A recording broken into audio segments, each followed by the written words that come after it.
2021년 마지막 주일 예배 시간입니다. 우리가 지난 한 해를 돌아볼 때 대부분 다사다난했다고 말을 하죠. 올해는 우리 기억에 남는 것이 코로나19로 모든 것이 올 스톱된 것밖에 없는 것 같습니다. 그래서 코로나로 시작해서 코로나로 마친 한 해가 된 것 같습니다. 지금도 계속되는 이 변이들이 생겨나서 여전히 우리의 삶이 중단된 것들이 진행 중입니다. 언제 끝날지 알 수도 없습니다. 교회를 비롯해서 모든 국민들이 힘든 시간들을 보내고 있습니다. 그렇기 때문에 내년에는 코로나19로부터 벗어나서 일상을 회복하게 되기를 모두가 바라고 있죠. 그렇다고 한 해를 마무리하는 시점에서 그리스도인들은 이것만 바라보고 있을 수 없습니다. 새로운 각오를 다짐하고 지나간 일들은 잊고 다가올 일들을 준비하면서 앞을 향해서 달려갈 준비를 해야 할 것입니다. 이를 위해서 우리에게 바울이 전하고 있는 오늘 본문의 말씀이 도움이 되었으면 합니다. 먼저 1절을 보십시오. 끝으로 나의 형제들아 주 안에서 기뻐하라. 너희에게 같은 말을 쓰는 것이 내게는 수고로움이 없고 너희에게는 안전하니라. 바울이 1, 2장에서 빌립보 성도들에게 고난 가운데서도 기뻐하라는 권면을 하고 있습니다. 그러는 가운데 지금 바울은 감옥에 갇혀 있는 상태거든요. 그에게 이 빌립보 교회의 유대인들이 나타나서 이 할례를 받아라. 그리고 율법을 지켜라. 그래야만이 구원을 받을 수 있다 하고 가르쳐서 성도들을 혼란에 빠뜨리고 있다는 새로운 소식이 바울에게 전해진 겁니다. 그래서 이 바울이 1장, 2장, 3장 1절 전반부까지 딱 하다가 갑자기 내용이 확 달라집니다. 자세히 보시면은 3장 1절에서 4장 4절로 바로 넘어가면은 혹은 4장 1절로 바로 넘어가면은 어울릴 듯한 그런 흐름입니다. 그 중간에 3장 2절부터 21절까지 이 내용이 이 문맥의 흐름상 조금 다른 내용이 들어왔다. 이렇게 해서 신학자들 간에 이거는 원래 속한 내용이 아니다. 누가 끼워 넣었다. 이렇게 이야기도 합니다. 그런데 우리는 그렇게 생각 안 합니다. 바울이 이거는 자기가 친필로 기록하기보다도 구술해가지고 누가 받아 적는 그런 과정에 있었습니다. 그래서 1장부터 빌립보서 전체를 한 방에 앉아가지고 쭉 불러주고 편안하게 이런 상황이 아니었다는 얘기입니다.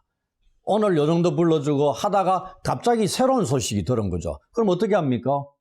그냥 생각이 했던 거 그대로 다 적어 보내는 게 아니고요. 바울은 새로운 소식에 대해서도 대응을 하는 그런 거죠. 그걸 우리가 보는 3장 2절부터 끝절에 있는 이 내용입니다. 중요한 내용이었기 때문에 이걸 담았겠죠. 왜냐하면 이 유대인들이 나타나가지고 예수님을 믿는 믿음으로 구원에 이른다는 이것이 아니라 할례를 받아라, 율법을 지켜라. 그래야 구원을 받을 수 있다니까 교회를 무너뜨리는 거죠. 이에 대해서 대응을 해야 된다. 이 얘기입니다. 그래서 2절에 이 빌립보 교회 반대자들이 어떤 자들인가를 비유적으로 바울이 얘기를 합니다. 한마디로 이들은 유대주의자들입니다. 2절에 보면은 이 빌립보 교회의 반대자들의 세 가지 모습을 언급하고 있습니다. 첫 번째가 그들은 개들이다 이렇게 얘기하고 있습니다. 이 개는 우리가 얘기하는 집에서 기르는 애완용 개가 아니고요. 들개입니다. 온갖 곳 돌아다니면서 쓰레기와 오물을 먹고 길거리에서 자기들과 싸우고 행인들에게 지저대고 공격하는 이러한 들개를 가리킵니다. 빌립보 교회를 혼란스럽게 하는 자들을 개들로 표현하는 거죠. 원치 않는 곳으로 이 개들은 침입하는 겁니다. 그리고 대적자들이 빌립보 교회에 어슬렁거리고 있기 때문에 그들을 바울은 개들로 부르고 있습니다. 여기에 개들은 종교적인 의미입니다. 종교적인 의미로 지금 적용을 하고 있는 것이죠. 왜냐하면 이 그들은 이방인이다. 유대인이라 그랬죠. 유대주의자들이라고 했는데 걔들은 유대인들이 어떤 자들을 걔들로 취급하냐면 이방인들을 걔들로 취급했습니다. 그런데 지금 바울이 유대주의자들을 걔들로 취급하고 있는 겁니다. 종교적인 의미라 말씀드렸죠. 그 말은 이들이 유대인이라 그러는데 무늬만 유대인이고 이방인처럼 행동하고 있다 이 말입니다. 그래서 바울이 놀라운 주장을 하고 있는 거죠. 여기 들어와 있는 유대주의자들은 자기들이 하나님 나라에 가장 가까이 있다고 생각하고 그렇게 하고 있는 자들입니다. 율법을 철저히 지키고 이렇게 얘기하는데 바울이 볼 땐 아니다. 그리스도가 가져온 것은 그들은 이 유대인으로 생각했지만은 이방인으로 간주해야 될 자가 그들이다 이 얘기입니다. 그러니까 이 유대주의자들을 새로운 이방인으로 칭하고 있는 겁니다. 놀라운 겁니다. 바울이 평가하는 거 보면은 하나님의 평가겠죠. 두 번째, 그들은 행악하는 자들입니다. 악한 의도로 일을 하는 자입니다. 이 선한 의도를 갖고 교회를 세우는 게 아니고 교회를 무너뜨리려고 악한 의도로 행하는 자들이다. 이렇게 평하고 있는 겁니다. 세 번째, 그들은 몸을 상해하는 자들, 곧 문자적으로 보면 자기 살점을 떼어내는 자들이다. 이렇게 표현합니다. 할례를 가리키는 거거든요. 육체에. 그들은 육체에 행한 이 할례, 이것이 하나님 앞에서 의롭게 되는 징표라고 주장하는 자들입니다. 그래서 이 유대인들은 이 자신들이 이스라엘 자손이다. 그 다음에 언약의 표징인 할례를 받았다. 그리고 율법을 잘 지키고 있다. 이러한 것들을 내세우면서 자신들의 구원이 확보될 수 있다고 생각했던 자들입니다. 그걸 빌립보 교회 성도들에게도 강조를 하는 겁니다. 바울 말 들으면 안 된다. 그는 감옥에 지금 갇혀 있지 않느냐. 이제 너희들 돌아서야 된다. 이 얘기입니다. 그러니까 이들은 육신을 신뢰하는 겁니다. 육신의 조건들. 그것을 자기들은 이스라엘 언약 백성들의 특권들로 지금 자랑하고 있는 겁니다. 이게 배경이 되는 겁니다. 바울이 나중에 자기 자신의 이전의 모습들하고 쭉 얘기하잖아요. 이것 때문에 바울이 이렇게 자기의 출생 자격들이나 갖춘 것들을 쭉 나열하는 게 뒤에 나오죠. 그런데 3절에 보면은 그들과 대비해서 이 하나님의 백성들인 교회의 독특한 자질을 또 3가지로 언급합니다. 첫 번째, 하나님의 백성은 하나님의 영, 즉 성령으로 예배하는 자들이다. 이렇게 얘기합니다. 그리스도가 오셨다는 것은 새로운 구원의 시대의 시작을 알리는 것이었죠. 그리고 이 성령이 오셨다는 것은 그 구원의 징표입니다. 그래서 그리스도인들은 다 성령을 받은 자들이죠. 그를 힘입어 하나님을 기쁘시게 해드리는 예배를 드릴 수 있는 자들이다. 그 얘기입니다. 이스라엘 민족이 가지고 있었던 이 특권, 하나님을 예배하는 것이 이제는 새로운 이스라엘인 하나님의 백성, 즉 교회로 이전된 것을 말씀하고 있는 겁니다. 그리스도인이 하나님께 드리는 이 예배를 포함한 모든 행동은 그들 안에 거하시는 성령에 의해서 지배된다는 것도 알려주고 있는 거죠. 이것은 그리스도 안에 거하시는 하나님의 영이 인도하시는 분으로서 활동하신다. 그래서 그리스도인들의 삶을 변화시키고 사랑과 봉사의 삶을 살게 하시고 다른 사람들을 위한 삶을 살게 하심으로 하나님께서 받으시는 영적 예배를 드릴 수 있게 하는 것이다 하는 것을 말하는 겁니다. 로마서 12장 1, 2절에 보면 너희 몸을 하나님 기뻐하시는 거룩한 산 제물로 드려라. 그것이 영적 예배다. 이런 말씀하고 있는 거죠. 이런 일맥상통한 거죠. 둘째, 하나님의 백성은 그리스도를 자랑하는 자들입니다. 그리스도인들은 유대주의자들은 자기 자신의 육체적인 모습들, 할례, 이런 것들을 자랑한다 그랬죠.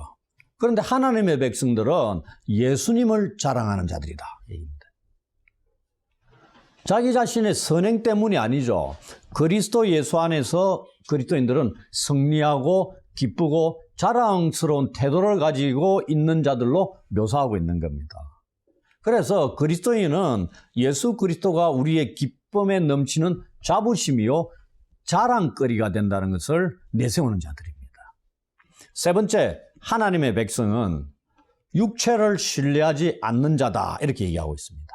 육체는 육신입니다. 헬라어로 사르크스, 반대가 영, 푸뉴마 이렇게 얘기하는데 이 육신이 어떤 의미냐면은 교만한 상태에 있는 사람을 가리킵니다. 하나님을 의존하지 않는 자를 가리키고요. 그래서 자신의 특권과 위치와 능력에만 의존하는 사람을 묘사하는 게 육신입니다. 그리스도인은 하나님의 백성 이것을 의지하지 않는 자들이다 이렇게 얘기합니다. 그러면서 바울이 4절에서 자신들의 육체를 신뢰하고 자랑했던 유대인들에 대항해서 바울은 육신을 신뢰하는 것에 대해서 말하기로 한다면은 자신이 너희들 유대인들 중 그 어느 누구보다도 더 신뢰할 수 있는 사람이 나다 하는 것을 주장하면서 자신의 자랑거리를 일시적으로 소개하고 있는 것이 4절에서 6절에 이르는 내용들입니다. 유명한 내용이죠. 잘 알고 있는. 바울은 자신이 유대인들 중에서 가장 훌륭한 위치에 있는 사람들과 동등한 자리에 있다는 것을 알려주는 겁니다. 어떻게 보면 그들보다 더 나은 위치에 있는 자라는 것을 보여주고 있는 겁니다. 이 바울이 왜 이렇게 말하고 있을까요? 이 빌립보 교회를 지금 위협하고 있는 자, 유대주의자들이 교회에 들어와가 혼란스럽게 하고 있다 그랬죠. 그들은 자신들이 전하는 이 메시지의 권위를 어디에 두고 있냐면은 자신들만 가진 이 유대인으로서의 이 신임장, 특권, 지위, 여기에 호소를 했다 이 말입니다. 근데 바울은 겸손하면서도 그다음 이렇게 얘기해야 될까 말까 어떻게 보면 주저했을 수도 있죠. 자기 자랑같이 여겨질 수 있으니까. 그러면서도 자신의 예수를 믿기 전에 가졌던 배경도 그들에 비해서 결코 뒤지지 않는다는 것을 알려줘야 되겠다 하는 것을 생각했을 수 있습니다. 그들이 그러한 유대인으로서의 신임장 그거 근거가 호소하는 것이 별 볼 일 없는 것이라는 것을 알려주려고 하는 거다는 얘기입니다. 바울이 자기 예수를 믿기 전의 모습을 보여줌으로써 그런 의도지 결코 교만에 차서 자랑거리로 내세울 목록으로 제시하는 건 절대 아니라는 것은 다 읽어보시면 알 수 있습니다. 여기서 바울이 언급하고 있는 이 지난날의 이력이 7절부터 이 11절에서 나중에 밝히고 있는 기독교 복음의 핵심적인 내용을 드러내는 일종의 배경 역할을 하고 있다고 보시면 됩니다. 이거는 배경 역할이지 이게 주가 아닙니다. 유대주의자들에 대비해가지고 말하고자 하는 겁니다. 우리는 4절부터 6절에 나와 있는 걸 바울의 육체적인 이력서다라고 표현할 수 있습니다. 여기에 해당되는 목록을 먼저 간략하게 말씀을 드리겠습니다. 리스트를 보시면 7가지 목록이 나옵니다. 그런데 전반부 4가지는 바울이 단순히 출생에 의해서 획득할 수 있는 그런 특권을 묘사하고 있고요. 후반부 3가지는 자신이 스스로의 노력과 선택에 의해서 갖춰진 것이다. 이것을 말씀하고 있습니다. 먼저 바울이 이 단순한 출생에 의해서 획득한 4가지 특권에 대해서 말씀드리겠습니다. 첫 번째가 바울은 태어난 지 8일 만에 할례를 받았다고 하고 있습니다. 바울이 이방인들이나 혹은 부당한 방법으로 할례를 받은 자들도 있었습니다. 그들과 뚜렷하게 자신을 구별짓고 있습니다. 그러면서 태어난 지 8일 만에 할례를 받았다는 게 헬라어로는 딱 2단어입니다. 우리말은 많죠. 헬라어는 2단어입니다. 이 바울은 단 2단어, 이 페리토메,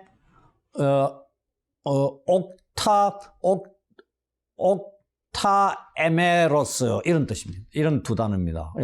읽기도 쉽지 않은데 단 2단어로 유대인이 할 수 있는 가장 자랑스러운 주장을 하고 있습니다. 그게 뭐죠? 율법을 엄격하게 준수해서 정확하게 8일 만에 할례를 받았다는 것을 주장하는 겁니다. 이 2단어로. 그래서 이 말이 뭡니까? 그는 참된 유대인이다. 타고난 유대인이다. 얘기입니다. 중간에 개종해가 할례 받은 자가 아니다 이 말입니다. 그 다음 2번째, 그는 이스라엘 족속입니다. 당시에 종종 2등급으로 인식되고 있었던 자들이 있었습니다. 누구냐면 개종자들. 이교도들로 있다 개종했던 자들을 2등급으로 취급했습니다. 그럼 1등급이 누구죠? 유대인들이죠. 이스라엘 족속이 1등급, 2등급, 3등급 쭉 나누면은 2등급은 개종자들. 그래서 이들과 자기는 구별짓고 있습니다.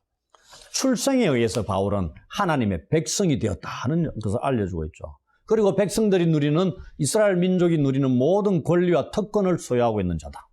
그 얘기입니다. 이스라엘이란 이름이 어떠한 이름입니까? 하나님과의 언약적인 관계를 맺고 있는 민족으로서의 유대인을 가리키는 거룩한 이름입니다. 셋째, 그는 베냐민 지파 사람입니다. 고귀한 지파라는 얘기입니다. 지파가 아주 작았습니다. 그런데 크게 존경을 받았던 지파입니다. 여기에 이스라엘의 초대 임금이 나오죠. 초대 왕의 이름이 뭡니까? 사울이죠. 이 바울의 원래 이름이 뭡니까? 사울이죠. 바울은 자신이 베냐민 사람이라는 것을 크게 기뻐하고 있었던 것 같습니다. 그는 베냐민 지파의 특징이 뭐냐면은 힘이 있었습니다. 용기가 있었고, 끝까지 이스라엘을 섬겼던 순수성을 가지고 있고, 충성심을 지니고 있었던 지파가 베냐민 지파입니다. 우리가 다윗 이야기를 통해서 봤잖아요. 이걸 바울이 이어받았다는 겁니다. 그 다음 넷째, 그는 히브리인 중에 히브리인입니다. 이 말이 뭐냐면 히브리인 부모에게서 태어난 히브리인이다 얘기입니다. 한 사람은 히브리인, 한 사람은 이방인, 그래 잡종으로 태어난, 이게 아니고 순수 혈통으로 태어난 자다 얘기입니다. 자기 몸에는 이방인의 피가 1도 섞여 있지 않다는 얘기죠. 모국어로 히브리어를 말하고 있고요. 그 다음에 유대민족의 생활 방식을 주의 깊게 준수하도록 교육도 철저히 받은 자이다. 이걸 알리고 있는 겁니다. 그러니까 한마디로 순수 혈통의 히브리인이다 이 얘기입니다. 이게 태어나면서 가진 조건입니다. 이러한 네 가지를 오늘날 유대인을 기준으로, 이스라엘 민족을 기준으로 한다면 그 사회 속에서 뭐라고 표현하겠습니까? 오늘날 말로 바울은 우리가 금수저, 흑수저 이라는데 금수저 정도도 아니고요. 다이아몬드 수저입니다. 무슨 말인지 알겠죠? 대단한 사람이다 이 말입니다. 그러니 자기가 이런 자다, 이런 자로 출생했다. 그걸 먼저 밝히고 있고요. 그 다음 이어서 자발적인 선택에 의해서 취득한 세 가지 자랑거리에 대해서 또 소개하고 있습니다. 첫 번째가 뭐냐면 그는 율법으로 바리새인이다 이렇게 얘기합니다. 이 바리새라는 얘기가 복음서, 이 바리새라는 이 단어가 신약에 99회 정도 사용되고 있습니다. 많이 사용되고 있죠. 그런데 복음서와 사도행전 밖에서는 이곳에 유일하게 사용되고 있습니다. 다 사도행전과 복음서에 다 사용되는데 바울이 자기 자신을 자랑할 때 썼던 게 이 바리새, 여기서 나오는 겁니다. 그것도 빌립보스에. 배경을 아시겠죠. 이 바리새주의라는 것은 이스라엘 민족이 하나님의 거룩한 백성이다. 그리고 제사장들의 왕국이다. 이러한 이상을 성취하려는 그러한 평신도들의 거룩하고 성결한 부흥운동이었습니다. 시작이 아주 좋았다 이 말입니다. 바울 시대에 바리새파는 작은 종파였습니다. 그런데 율법을 지키는 데 있어서는 유대 종파들 가운데 가장 엄격한 종파였습니다. 그 바울이 이건 어떻게 선택을 했다 이 말입니다. 바울에게 있어서 우리는 바리새인, 바리새주의 하면 율법주의, 비난의 용어로 사용되는데 지금 이건 비난의 용어가 아니고 영예로운 칭호로 지금 사용하고 있는 겁니다. 뭐에 대한? 하나님에 의해 주어진 율법에 규정되어 있는 의무를 이행하는 데서 최고로 성실했고 진실했다는 것을 드러내고 있는 표현이다 이 말입니다. 그리고 두 번째, 그는 열심으로는 교회를 박해한 자다 이렇게 얘기하고 있죠. 이게 어디서 나온다? 바리새인으로서의 열심에서 나온 겁니다. 그 열성이 하나님의 영광과 이스라엘의 순결을 지키기 위해서 그것들을 범하고 있다고 생각했던 기독교인들을 박해한 거죠. 폭력으로 대항하는 태도를 가지고 박해를 했다는 것을 자기가 얘기를 하는 거죠. 이걸 하나님 앞에서 자기는 떳떳했다 이 말입니다. 이 바울이 자신이야말로 이 바리새인들 중에서도 더 열성이 지극했고 유대교의 정통과 순결을 위해서는 폭력도 불사했던 우리에게는 이 완전 강성파다 이 말입니다. 그래서 성경에 보면 이 비느하스가 나옵니다. 자기를 가리켜 어떻게 보면 새로운 비느하스다 이렇게 드러낼 수도 있다 이 말입니다. 그 정도로 하나님의 이 순결, 이스라엘 민족의 순결을 지키기 위해서 그걸 범하고 있다고 기독교인들을 생각했죠. 그래서 다메섹 도상까지 쫓아가면서까지 잡아들이려고 했던 거기에 열심히 특심했던 인물이 바울이었습니다. 그걸 지금 얘기하고 있는 자기가 이걸 선택한 거다 이 말입니다. 이 갈라디아서 1장 13절에 보신 바울이 또 어떤 표현하냐면은 나는 하나님의 교회를 격렬하게 핍박하고 파괴하려 했다. 강한 의조로 표현도 하고 있습니다. 그런데 이 행위를 바울이 악했기 때문에 한 게 아닙니다. 선했기 때문에, 즉 하나님에 대해서 열성적이었고 율법에 대한 열정으로 불타올랐기 때문에 하나님의 공동체의 순수성을 지키기 위해서 힘을 다했던 그러한 열렬한 바리새인이었기 때문에 자기는 나중에 부활하신 예수님을 만나고 난 뒤에 후회하죠. 그런데 이때 이 당시는 전혀 후회하지 않고 교회에 대해서 박해를 했다 이렇게 얘기한다는 얘기입니다. 후회하면서 했겠습니까? 전혀 아니라는 얘기입니다. 이러한 배경을 안고 있는 바리새인의 그 열정에 의해서 기독교인들을 핍박을 한 겁니다. 그 다음 마지막으로 그는 율법의 의로는 흠이 없는 자였다 얘기하고 있습니다. 흠이 없다.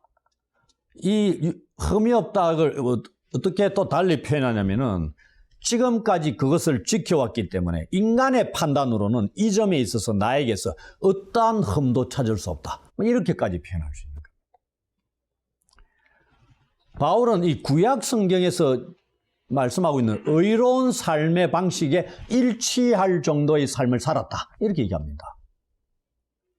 이러한 인물로 신약에 보면은 세례 요한의 부모 스가랴와 엘리사벳을 가리켜 뭐라면 주의 모든 계명과 규례대로 흠이 없이 행하는 자들이었다라고 누가복음 1장 6절에 가리킵니다. 그 다음에 우리가 잘 아는 누가복음 18장에 부유하고 젊은 어떤 관리가 나오죠. 그가 뭐라고 얘기합니까? 어릴 때부터 이 모든 계명을 다 지켜 행했다 얘기합니다. 이처럼 이 표현을 하고 있는 것은 바울이 자기에게 요구하고 있는 그러한 율법의 실천 조항들에 대해서 일도 태만히 하지 않았다는 것. 그래서 자기한테 흠이 일도 없다, 하나도 없다, 찾을 수 없다, 떳떳하다 이렇게 주장하는 겁니다. 얼마나 대단한 인물이었습니까? 그런데 우리가 지금까지 4절에서 6절 그리스도를 알기 전에 바울의 육체적인 이력서에 대해서 살펴봤습니다. 이것을 소개하면서 자신이 빌립보 교회를 지금 혼란스럽게 하는 유대주의자들보다 비교해가 어떻습니까? 더 뛰어난 유대인이었다고 알려주고 있는 겁니다. 그런데 이제 부활하신 예수를 알고 난 이후에 영적인 이력서에 대해서 설명합니다. 그런데 여기에서는 저의 추가적인 설명이 더 필요한 게 그냥 읽어서는 이게 어떤 의미인가 생생하게 와닿을 수 없습니다. 지금 바울은 자기 자신의 이 회심한 이후에 나온 영적인 이력서를 설명하는데 상업적인 이 손익 대차 대조표 같은 그러한 그때 쓰이는 용어들을 빌려서 설명하고 있습니다. 여기 한글 성경 봐가지고는 파악하기 어렵습니다. 여기에 바울의 회심이 어디서 나오느냐? 여기 보면은 7절에 해로 여길 뿐더러 이 구절이 나오죠. 이 내가 그리스도를 위하여 다 해로 여길 뿐더러 이 말이 완료 시제입니다. 이미 끝났다는 얘기입니다. 그리스도 때문에 다 이전 것을 해로 여겼다. 여기에 뭐가 전제가 돼야 되냐? 다메섹 도상에서의 부활하신 예수님을 만나고 난 뒤에 회심이 전제되지 않으면 이 표현을 할 수가 없다 이 말입니다. 여기에 비추어서 다메섹 도상의 바울의 회심 사건을 근거로 이 바울은 7절부터 11절까지 자기의 영적인 이력서와 그 내용들을 쭉 설명하고 있는 겁니다. 그것이 바탕이 돼 있다 이 말입니다. 바울의 영적 이력서의 이 제일 첫머리를 장식하는 게 7절 8절입니다. 그러나 무엇이든지 내게 유익하던 것을 내가 그리스도를 위하여 다 해로 여길 뿐더러 또한 모든 것을 해로 여김은 내 주 그리스도 예수를 아는 지식이 가장 고상하기 때문이라. 그냥 읽으면 그냥 알듯하죠. 그런데 여기에 시제가 다르고 단수 복수가 얽혀있고 막 그렇습니다. 그리고 상업적인 용어가 들어가 있는데 뭐가 상업적인 용어냐? 뭐 분간도 잘 안 되고 있습니다. 그걸 설명하면 이 구절이 이렇게 생생하게 와닿을 수 있구나 이렇게 알 수 있습니다. 바울이 부활하신 예수님을 만남으로 이전에 자신에게 유익했던 것들은 다 해로 여겼다. 자신에게 유익했던 것들이 뭐였죠? 7가지 육체적인 이력서들입니다. 그것들을 그러면 그게 7가지죠? 단수입니까? 복수입니까? 복수죠. 그런데 여기 다 해로 여긴다 이럴 때 유익하던 것입니다. 유익하던 것이 복수로 되어 있습니다. 유익했던 것들을 몽땅 다 해로 여겼다 이 말입니다. 그러면서 또한 모든 것을 해로 여김은 이때는 해로 여겼다는 얘기는 완료 시제라 말씀드렸죠. 끝났다는 얘기입니다. 완료된. 그런데 해로 여김은 모든 것을 이때 해로 여김은 현재 시제입니다. 그러면 해로 여긴다는 게 같은 대상일까요? 다른 대상일까요? 다른 대상이다 이 말입니다. 해로 여겼다는 얘기는 육체적인 리스트, 이력 7가지 그걸 얘기하는 거고요. 모든 것을 해로 여긴다는 이 모든 것에는 그게 아니고 부활하신 예수님을 만나고 난 이후에 진행되는 것들, 부딪히는 것들, 그런 것들까지 포함하는 거다. 그것을 현재 시제니까 이 편지를 쓰고 있는 이 당시까지 계속되고 있는 거다. 이제 무슨 말씀인지 아시겠습니까? 다르다 이 말입니다. 의미가. 놀라운 표현인데요, 이게. 그래서 이걸 이제는 지나간 거는 해로 여겼기 때문에 끝났다 이 말입니다. 뒤도 안 돌아보는 겁니다, 바울이. 그런데 그 다메섹 도상 이후에 우리가 생각해 보십시오. 예수님을 믿고 난 뒤에 한 방에 우리 속에 있는 게 깨끗하게 정리됩니까? 안 되죠. 그러나 옛날 걸 완벽하게 끊어냈는데 새로이 살아가면서 또 부딪히는 것이 늘 삶의 현장에서 내가 늘 부딪혀왔던 것들을 만나는데 그럼 새로운 것들을 또 만나죠. 거기에 대해서 또 어떻게 대응해야 되냐 그런 걸 얘기하는 겁니다. 지나간 건 내가 다 버렸는데 그거 쳐다도 안 보겠다. 그런데 이제 새로이 만나는 것들은 어떻게 할 거냐? 계속 다 받아들일 것이냐? 아니단 얘기죠. 그 얘기를 하는 게 이 표현입니다. 그런데 그걸 어떻게 그것까지 해로 여기고 있다. 계속적으로. 무엇 때문에? 예수 그리스도를 아는 지식이 가장 고상하기 때문이다. 이 표현에서도 우리가 쉽지 않은 표현들이 있습니다. 예수 그리스도를 아는 이 최고의 지식, 이걸 내가 소유하는 데 있어서 이 모든 것이 방해거리가 된다 이 말입니다. 내 삶에 있어서. 그러니 이것을 해로 여기면서 살아가고 있다 얘기입니다. 지금은. 그 말씀을 하고 있는 게 이 두 구절에서 나타나는 얘기입니다. 여기서 유익이라는 용어와 해라는 용어가 상업적인 용어입니다. 대차대조표에서는 뭐와 뭐가 있습니까? 손익, 손실, 수입, 지출 이런 게 있죠. 바로 이겁니다. 유익이라는 게 덕이 되는 거고 해라는 게 손실 부분입니다. 그 용어로 표현하고 있는 겁니다. 그런데 자기가 해로 여겼다, 해로 여기고 있다. 이 여긴다는 표현이 무슨 뜻이겠습니까? 좀 어렵죠? 쉽게 생각하면은 생각한다, 숙고한다 이런 내용인데 이 헬라어가 갖고 있는 원래 의미가 뭐냐면은 바울이 이 7가지나 지금 부딪히는 것들 전부 다 해로 여기는 것이 일시적인 감정, 뜨거운 열정, 경험에 의해서 그냥 일시적으로 했던 게 아니고요. 이 단어가 의미하는 게 여긴다는 게 의미하는 건 뭐냐면 바울이 신중한 판단으로 문제들을 숙고한 후에 최종적인 결정에 도달했다는 사실을 암시해 주는 용어가 이 단어입니다. 그러니 쉽게 결정했다? No. 하나하나 면밀하게 다 살핀 뒤에 내린 결론이라는 얘기입니다. 내린 결론이 뭐다? 7가지가 해였다 얘기입니다. 이전에는 뭐였다? 유익이었다 하는 얘기죠. 근데 여기서 멈추는 게 아니죠. 그가 깨달은 거는 그 체험에 바탕돼 가지고 심사숙고해서 내린 결론이라는 얘기입니다. 자기가 부모를 통해서 받은 것 4가지, 자신의 노력과 선택에 의해서 받은 것 3가지, 합해서 그 7가지, 그것이 자기 자신이 이전에는 엄청난 자기 자신의 신뢰를 가져다 주고 자랑거리였다는 얘기입니다. 이게 모든 것이 자기에게 유익되는 거였다는 얘기예요. 대차대조표 상업적으로 오른쪽에 있는 수익 부분에 다 들어가 있는 거라는 얘기입니다. 근데 갑자기 이게 뭐다? 부채의 자리로 탁 옮겨갔다 이 말입니다. 왜? 다메섹 도상에 부활하신 예수님을 만남으로 이전에 유익의 자리에 있던 것이 부채의 자리로 옮겨가는 뭐다? 가치의 우리가 코페르니쿠스적인 전환이 일어났다. 뭐 이런 얘기입니다. 이 유익하던 것들은 복수형입니다. 제가 말씀드렸다면 7가지니까. 그러면서 이게 해로 여긴다는 게 손실이라는 용어입니다. 상업적인 용어죠. 이거는 손실, 해는 단수입니다. 무슨 말씀인지 아십니까? 7가지를 뭉뚱그려가 하나로 손실 처리했다 이 말입니다. 그런데 여기서 잘 생각하셔야 되는 게 바울이 이 표현을 바울이 보다 좋은 것을 발견했기 때문에 이전의 것을 유익하던 것을 아직 좋은 것임에도 불구하고 포기하고 있다는 게 전혀 아닙니다.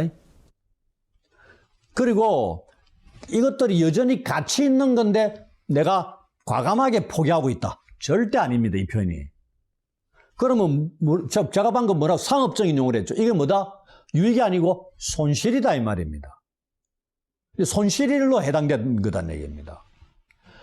자기 자신에게 유익했던 것이 예수님을 만나고 난 이후에 이 유익했던 게 뭐냐면 실제는 보니까 자기 자신을 파멸로 이끌어가는 것이었다. 얘기입니다. 그러니 과감하게 손실 처리했다 이 말이죠. 이게 이 얘기입니다. 그러니 이처럼 갑자기 빌립보 교회 성도들에게 자기 자신이 바울이 놀라운 가치를 재평가하고 있는 겁니다. 유대인들이 지금 교회가 혼란스럽게 하고 있죠. 그런 자기가 지금 손실 처리한 부분을 가지고 막 얘기하고 있는 겁니다. 그러니 빌립보 교회 성도들이 잘 모르면 혹하고 넘어갈 수 있는 거죠. 근데 바울이 어느 정도 철두철미하게 그런 걸 다 거쳐왔는데 그걸 자기는 이제 손실 처리하고 있다는 얘기입니다. 그걸 알려주고 있는 겁니다. 흔들리지 말아라 이 얘기죠. 그 이유가 뭐냐? 내 주 그리스도 예수를 아는 지식이 가장 고상하기 때문이다. 얘기입니다. 완전히 삶이 바뀐 겁니다. 부활하신 예수님을 만남으로. 바울이 과거의 유익들을 포기한 이유가 그것들이 하나님께 나아가는 자신의 삶을 방해했다는 얘기입니다. 하나님께 이르는 유일한 길 대신 이 그리스도께 굴복하는 것을 방해했다는 얘기죠. 그러니 그리스도인들을 그토록 박해했던 겁니다. 알고 보니 그것이 그런 엄청난 죄악의 길들이었다. 그러니 지금은 과감하게 손실 처리한다. 얘기입니다. 이제 바울은 8절부터 이 11절에 이러기까지 그리스도 때문에 이전의 유익들이 해가 되었다는 이 주제에 대해서 쫙 설명하고 있습니다. 그러면서 자신이 그리스도를 위하여 모든 것을 잃어버리고 이번에는 해가 아니고 뭐라고 표현하냐면 배설물로 여겼다 되어 있습니다. 처음에는 해로 여겼댔죠. 상업적인 용어로 썼습니다. 근데 이번에 배설물이라는 게 뭐냐면은 스쿠발라라는 이 용어가 뜻이 여러 가지로 사용이 되었습니다. 대표적인 것들만 몇 가지 말씀드리면 이 거름으로 생각하게 되었고요. 그 다음에 배설물과 상한 음식을 가리키니 오물을 가리키기도 하고, 그 다음에 찌꺼기, 그 다음에 쓰레기, 혹은 반쯤 먹힌 시체 같은 이 참혹하고도 끔찍스러운 것, 그 다음 기름 덩어리 같은 불결한 물건, 이런 것들을 가리켰던 용어가 배설물이었습니다. 제가 밤마다 쓰레기통, 음식물 쓰레기 버리러 가잖아요. 그 음식물 쓰레기는 좀 더 이 음식물 쓰레기잖아요. 그 버리고 제가 한참 쳐다봅니까? 뚜껑 열고. 겁나게 버리고 돌았습니다. 그리고 한 번 더 쳐다봐야지 다시 가가 뚜껑 열고 봅니까? 뒤도 안 돌아봅니다. 바울이 배설물로 여겼다 이런 겁니다. 제가 저걸 뭐 아낍니까? No. 이 용어가 그런 의미입니다. 이 7, 8절에서는 해로 여겼다 돼 있죠. 여기는 뭘로? 배설물로 여겼다 얘기입니다. 이게 뭐냐면 이제 이러한 것들이 더 이상 자기 자신에게는 아무런 관계가 없다. 손실 처리해가지고 아무런 관계가 없는데 더 나아가 배설물로 여겼다는 얘기는 뭐냐면 혐오감을 갖는다 이 얘기입니다. 제가 저걸 뭐 아낍니까? 아, 음식물 좀 더 먹을 걸, 가져올 걸 이렇게 생각합니까? 혐오감을 저는 그 근처에 가라고 냄새 맡아라도 냄새도 안 맡습니다. 바로 그겁니다. 이제는 더 나아가지고 혐오감을 갖는 것을 표현하고 있는 겁니다. 배설물로 여겼다는 거. 그러면은 바울이 이 모든 유익했던 것들을 해와 배설물로 여기기엔 동기가 있을 거 아닙니까? 그걸 8절로 10절에 세 가지로 설명합니다. 첫 번째, 그리스도를 얻고자 함입니다. 자, 우리가 영어로 된 책은 영어로 읽어야 되듯이 헬라어로 된 책은 헬라어로 읽어야 맛이 납니다. 여기 얻고자 한다는 게 어떤 의미냐면 유익과 똑같은 식구입니다. 이제 아시겠습니까? 이전에 7가지 유익했다는 거. 그 열심히 얻었죠. 태어나서 4개, 살아가면서 3개를 취득한 겁니다. 그런데 이제 그 7가지를 몽땅 다 뭘로 여겼다? 배설물로 여긴 계기가 뭐냐? 그리스도를 유익된 것으로 얻고자 하는 겁니다. 상업적인 용어로. 상업적인 용어입니다. 이게 무슨 말인지 알겠습니까? 그리스도와 이전의 유익들을 7가지를 그 다음에 살아가면서 만나는 유익되게 생각하는 세상 사람들이 여기는 그러한 것들까지 전부 다 저울 한쪽에 딱 올려놓고 그 다음에 그리스도를 반대편에 딱 올려놓고 저울질을 했다 이 말입니다. 해보니까 어떻게? 그리스도가 압도적으로 무게가 나간다 이 얘기입니다. 그러니 어떻게? 그리스도를 얻는 겁니다. 바보 아니면은 더 무게 나가고 값난 것 얻지 않을 사람이 없죠. 바울이 그 얘기입니다. 이 표현이. 멋진 표현이죠. 그래서 참된 유익된 그리스도를 얻기 위해서 나머지 모든 종류의 유익들을 포기했다 이 얘기입니다.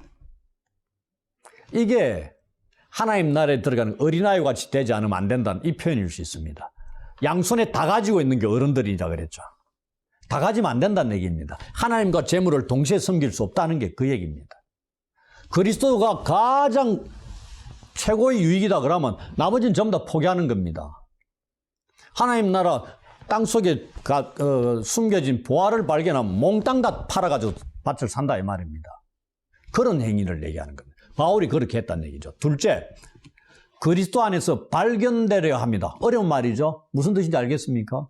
이 발견된다는 원어상 의미가 죽음으로 말미암아 놀랄 때 발견된다 이런 뜻입니다. 그럼 뭐가 담겨 있습니까? 죽음이나 종말이 관련되어 있는. 그럼 그때 하나님 앞에 서는 것에 대한 겁니다. 발견되는 게. 그런데 어떻게? 그리스도 안에서 발견된다. 이 온 땅의 심판자이신 하나님 앞에 서야 할 심판의 날을 생각하고 있는 말씀입니다. 그때 바울은 자신이 그리스도 안에 있기 때문에 그리스도와 그분의 큰 공로를 자기가 하나님 앞에 제시를 하는 겁니다. 이전에는 자신의 자랑거리를 제시했겠죠. 유대인들처럼. 근데 그게 아니고 이제는 그리스도와 그분의 공로를 심판자이신 하나님 앞에 제시를 하는 겁니다. 그렇게 서기를 바라고 있다 이 얘기입니다. 이것을 가능하게 한 것이 그리스도를 믿음으로 하나님께로부터 난 의이기 때문이다 얘기합니다. 칭의 개념, 이신칭이 놀라운 신학적인 중심 개념, 로마서에서 핵심적으로 얘기하는 그것이 오늘 한 구절에 쫙 표현하고 있다 이 말입니다. 그리스도와 그분의 공로와 그것을 믿는 믿음만이 심판자이신 하나님 앞에서 인정을 받을 수 있다는 걸 깨달았다는 얘기입니다. 그래서 이전에 알고 하나님 앞에 설 때 내가 자랑거리로 내세울 수 있는 그러한 유익된 모든 것들을 해와 배설물로 여길 수 있었다는 것이죠. 그 다음에 세 번째, 그리스도와 그 부활의 능력과 그 고난에 참여함을 알고자 함이다 이렇게 되어 있습니다. 이 안다는 것은 부부관계 속에서 안다는 것까지 그렇게 깊은 관계입니다. 교제 속에서 그냥 수박 끄달기식으로 안면도 없이 그냥 알고 지낸다. 이름뿐이다. 이름만 안다. 이런 관계가 아니다는 얘기입니다. 바울이 이런 것을 알고자 하는 것은 이 지식적인 문제가 아니고요. 이 경험적인, 체험적인 문제에 담겨 있습니다. 그래서 삶을 변화시키고 계속적으로 진행되어가는 이 그리스도와의 특별한 친밀한 교제를 열어주는 이 그리스도와의 개인적인 이 만남을 염두에 두고 있는 겁니다. 그걸 어떻게 부활도 경험하기를 원하고 고난도 참여하기를 원하고. 왜? 그리스도께서 부활하셨고 고난을 감당하셨고 그럼 나도 그렇게. 이게 뭐죠? 그리스도를 닮는 겁니다. 그리스도를 닮는 게 뭐다? 그리스도를 알아가는 거다. 그분에 참여하는 거다. 뭐 이 얘기입니다. 그리스도께서 A 길로 가는데 나는 B 길로 가면서 그리스도 안다, 닮아간다. 택도 없는 소리입니다. 우리 주님 가신 길, 하신 말씀을 하나도 귀담아 듣지 않고 행하지 않으면서 나는 예수님을 닮아가, 예수님을 쫓아가 이래 얘기한다는 말뿐이라는 얘기입니다. 전혀 의미하지 않습니다. 여기서 바울이 얘기하는 거는. 그래서 이 다메섹에서 만났던 이 부활하신 예수님을 바울은 지금 현재 자신의 삶 속에서 지속적으로 계속적으로 알고 싶어 하는 거다 이 얘기입니다. 어디까지? 죽어 부활에 이를 때까지. 그래서 바울이 자신을 위해서 고난당하시고 죽으셨던 이 그리스도를 알고 그렇게 함으로써 오직 그리스도 안에서 새로운 생명으로 부활하기 위해서 자기도 그리스도 안에서 고난을 받고 죽었다는 사실을 알려고 한다 얘기입니다. 끝까지 주님을 닮고 싶어 한다 얘기죠. 이제 11절에서 이 바울은 자신이 이 땅에서 그리스도를 닮아가고자 이 고난에 참여하는 목표가 무엇인가를 밝히고 있습니다. 이것은 우리가 로마서 8장 17절에서도 비슷하게 표현하고 있는 걸 알 수 있습니다. 거기 보면은 우리가 그와 함께 영광을 받기 위하여 고난도 함께 받아야 할 것이니라 이렇게 되어 있습니다. 바울은 그리스도를 닮아감으로 어떻게 해서든지 부활에 이르기를 겸손하게 기도하고 있습니다. 어떻게 해서든지가 자기가 부활에 이르지 못할 걸 염려하고 있다 이런 표현이겠습니까? 전혀 안 그렇습니다. 겸손의 표현입니다. 우리에게도 사도가 그리스도의 고난에 참여하기 위해서 계속해서 깨어 기도하라 이렇게 권면하는 듯이 들려오는 겁니다. 그렇게 함으로써 그리스도와 함께 영광에 이르게 될 것이라는 것을 알려주고 있기도 하죠. 이제 여러분은 예수님을 아는 것, 그리스도를 아는 것이 궁극적인 가치라고 생각하십니까? 세상의 모든 유익들보다 더 나은 가치를 지니는 분이라는 걸 저울질 해보십시오.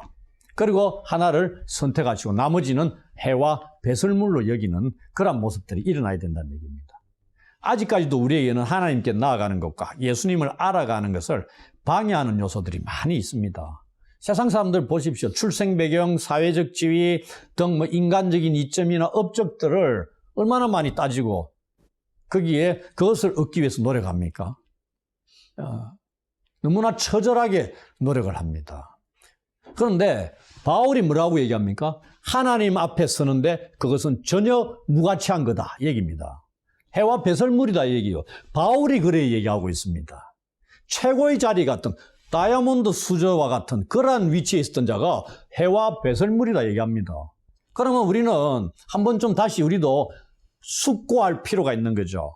저울질을 해볼 필요가 있다 이 말입니다. 그래서 새로이 맞이하는 2022년에는 이 바울이 고백한 것처럼 우리도 내 주 그리스도 예수를 아는 지식이 가장 고상하다는 것이 체험적으로 깨닫게 되기를 바랍니다. 그리하여 의롭게 된 자로서 날마다 그리스도를 닮아가며 죽은 자 가운데서 부활에 이르는 소망을 굳게 하는 성도들이 되시기를 주의 이름으로 축원합니다. 아멘.